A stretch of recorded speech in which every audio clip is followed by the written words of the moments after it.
guys, Keaton here with TechSmart, and today we're going to be comparing the brand new Samsung Galaxy Note 4 to the Samsung Galaxy Note 3. Now, on the outside, you might say, oh, it's just another Samsung phone. They've maybe bumped it up 0.1 inches, maybe added an extra gigahertz with processing power. No, they've done a lot of stuff this year that I personally feel is worth an upgrade, and I've actually started to hold my Note 4 a lot more than I initially anticipated. So without further ado, let's go ahead and hop on in. In terms of hardware on the Note 4, and starting with the front, there's a 5.7-inch Quad HD display, a 3.7 megapixel front-facing camera, a home button which also acts as a fingerprint scanner, and a capacitive menu and capacitive back button. To the right of the device, we have our sleep-wake switch, and to the left, we have our volume rocker. Now at the top, there's a 3.5mm headphone jack and an IR blaster. Towards the bottom is our USB 2.0 port, which is done via micro USB. And to the back of the device is our 16 megapixel camera with flash, and we also have our heart rate monitor on there. In terms of hardware, on the Galaxy Note 3, it features the same 5.7-inch display, but it is not Quad HD, it's actually 1080p. We also have a front-facing camera, a home button, and a capacitive menu and back button. To the right of the device, we have our sleep-wake switch. To the left is our volume rocker. At the top is a 3.5mm headphone jack, IR blaster, and then on the bottom of the device is a micro USB and USB 3.0 charging port, so if you want to charge it quicker, USB 3.0, or you can also use micro USB, also known as USB 2.0. Then we have an S Pen on both the Note 4 and Note 3, and then on the back is a 13 megapixel camera with flash. So most of the stuff here is the same, just in terms of what Samsung is offering, but on the Note 4, it's a lot more premium, and they ditched that stitching that we found on the Note 3 and that weird leatherette feeling. It just feels a lot more premium. It's made out of metal on the Note 4, so that just gets like plus 10,000 brownie points in my book, because I love metal devices, and it just really screams quality with Samsung, and I think they finally got their heads in the right direction, and we see it with the Galaxy Alpha. So also there's a stylus on both devices here, so nothing too much has changed. But one thing I find really odd is on the Note 3 there's USB 3.0 charging, and on the Note 4 there's USB 2.0 charging, also known as micro USB. Did USB 3.0 just like not become a thing on smartphones like at all? Okay, let's just downgrade. But other than that, I'm really impressed with the hardware on both phones, but I'd have to give the Note 4 the points for this one, just being made out of metal and just being a more well-constructed device than the Note 3. In terms of specifications for the Note 4, it comes in at 5.7-inch Super AMOLED display, and this display is a Quad HD, meaning it is 2560 by 1440 in terms of resolution, and yields a pixels per inch count of 515. It rocks a Snapdragon 805 quad-core 2.7 GHz processor, which is just screaming, the Adreno 420 GPU, 3 GB of RAM, a 16 megapixel camera with optical image stabilization, a 3220 mAh battery, micro SD expansion, and a refined stylus and fingerprint scanner on the Note 4. Now for the Note 3, it features a 5.7-inch 1080p display with a pixels per inch count of 386. For the processor, it features the Snapdragon 801 processor.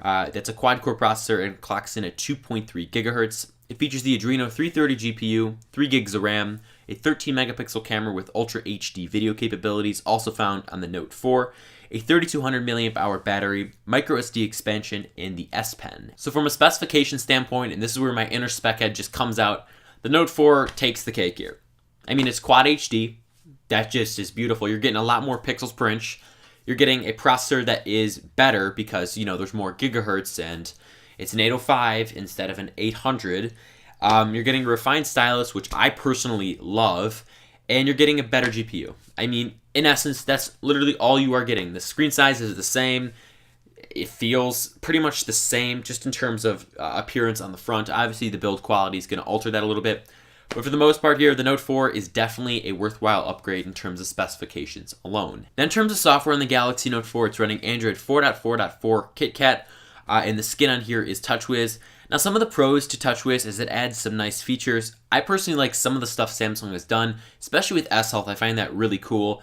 And then for the cons here, it doesn't really slow the phone down. I know that'd be a pro, but it just really takes away from the premium feel of the device. Just let's take a moment here and understand that Samsung has made everything out of plastic. I have hated it for years, and I have no problem dropping a phone that is made out of plastic. No problem at all.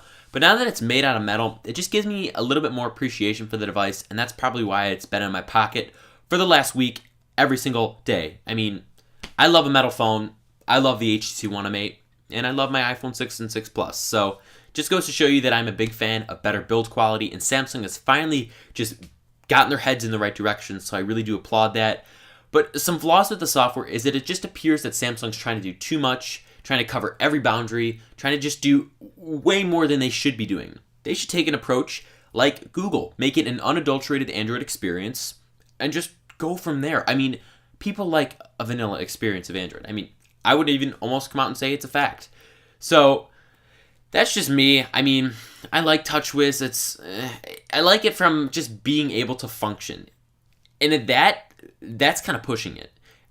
It's not the one that I would give points and just awards to for being the most beautiful or innovative skin, because, I mean, clearly it's not. This is the same for the Galaxy Note 3. And some extra features here is it includes a fingerprint scanner, which will tie into PayPal and other services that require the fingerprint scanner. There's an S Pen for a different method of input, and then there's S Health, which really ties into the fingerprint scanner on the back of the phone. And for the software on the Galaxy Note 3, it's running Android 4.4.4 KitKat at the time of this recording, and just skinned everywhere is TouchWiz. I mean, these devices really aren't too different in terms of software. Obviously, the Note 4 is going to have a few different quirks. Software runs fine on the device, just it's not going to win any awards for being beautiful.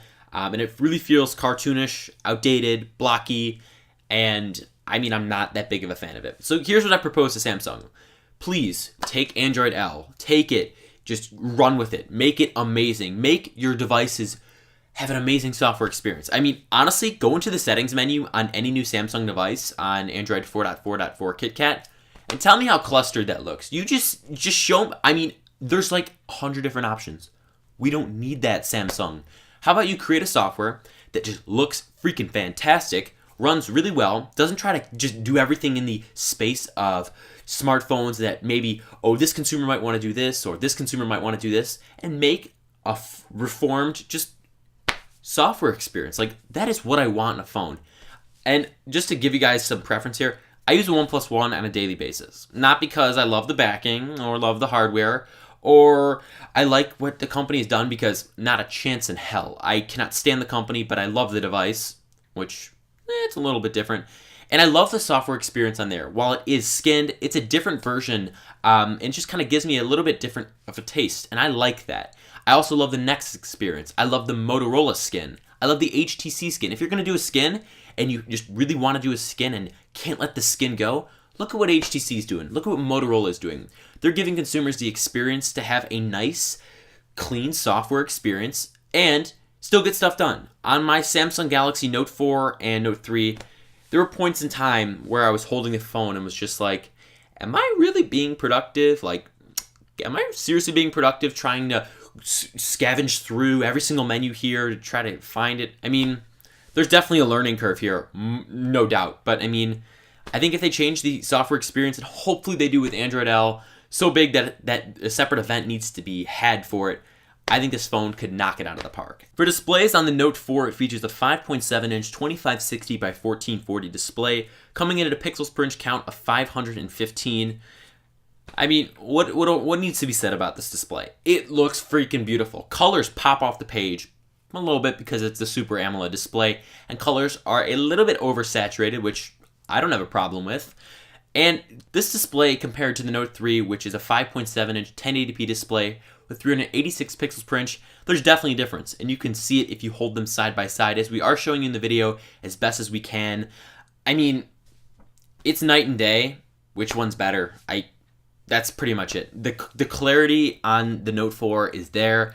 I love Quad HD things. I love things that just have so many pixels in them, such as 515 pixels per inch, what the LG G3 is doing, just because it gives you a better experience, it immerses you in that content, and it's just a massive step up over 1080p.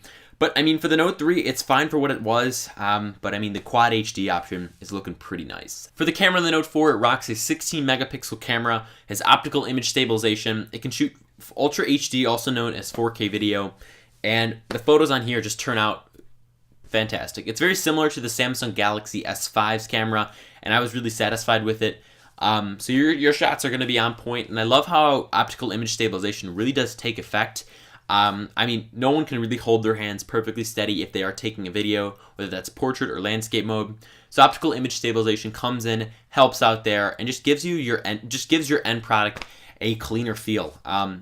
and I was really impressed by the Note 4's camera, especially with the detail and having a 5.7-inch Quad HD viewfinder. It's an experience. It is an experience. So with the Note 3, it features a 13 megapixel camera, and I mean, the photos are still going to turn out really good. There's nothing to really complain about. Just the only thing is you're probably going to want to hold the phone a little bit still. That's what I saw in comparison to the Note 4. Had to hold the phone a little bit still, a little bit more still, just in order to get that same shot that I would get on the Note 4.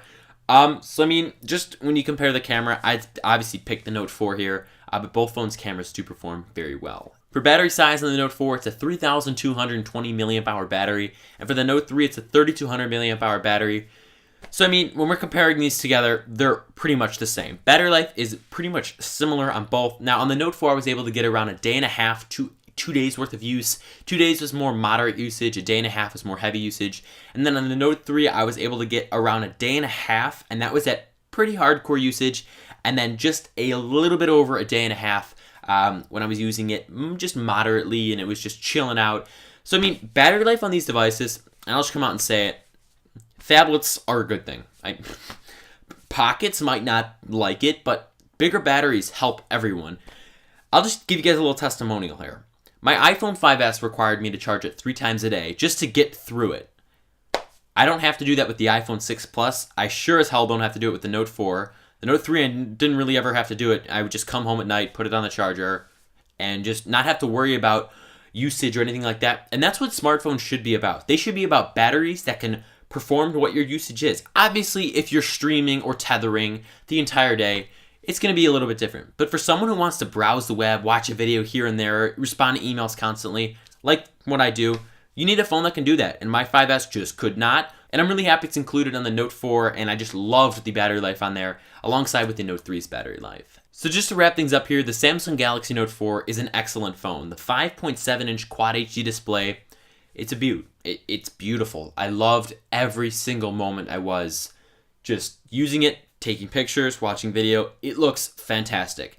Now the software definitely does complement the larger screen, and I mean, it's good. The software worked just as good on the Note 3, but I have my notions about TouchWiz that it needs an overhaul, and hopefully with Android L, we see some kind of overhaul in the right direction. They did it with hardware, and it took them a long time, but I'm positive, or I'm at least hoping, that software can be a similar case. And the camera's also fantastic alongside with battery life, and I just really loved how the Note 4 felt in my hand, and how much of an upgrade it was over the Note 3, because someone at Samsung was like, wait, we need to start making these devices like good quality, not like poop like they've been in the past. And it's metal now. It feels great. They got rid of that stitching on the faux leatherette backing, so they've really done a nice job with hardware. And for the Note 3, it's still a fantastic phone. Now, while the stylus is more refined on the Note 4, the Note 3 still has a stylus. It still works great, and the camera's great. The battery life is great. I mean, this phone is very similar to the Note 4. Just obviously, you're not going to get the same specifications, a Quad HD experience, the 3 extra megapixels in the camera, and just a few other things. These phones are very similar. Just the only thing is hardware, and I love hardware like a lot, so that'd be a buying decision for me. But the Note 3 can definitely hold up just as well as the Note 4 can. So for pricing and availability on the Samsung Galaxy Note 4, it starts at $299 on a 2-year contract, and that's the 32GB model with internal storage.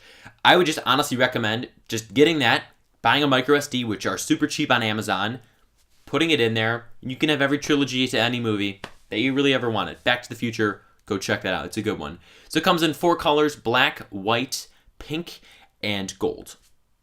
I'm fine with all the colors. I picked the black one up just because I thought it looked a little bit better than the white one.